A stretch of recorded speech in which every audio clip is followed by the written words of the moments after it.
যেদিন জগতে চলে আসি, কোন মা আমারে দিলি শুধু এই খেলাবার বাঁশি।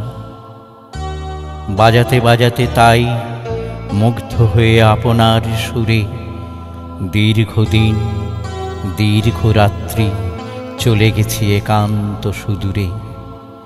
সে বাঁশিতে শিখেছি যে সুর, তাহারই উল্লাসে যদি গীত শূন্য অবসাদপুর ধনিয়া তুলিতে পারি। মৃত্যুঞ্জয়ী আশার সঙ্গীতে কর্মহীন জীবনের এক প্রান্ত পারি তরঙ্গিতে। সুপ্তি হতে জেগে ওঠে অন্তরের গভীর পিপাসা, স্বর্গের অমৃত লাগি। তবে ধন্য হবে মোর গান, শত শত অসন্তোষ মহাগীতে লোভিবে নির্বাণ।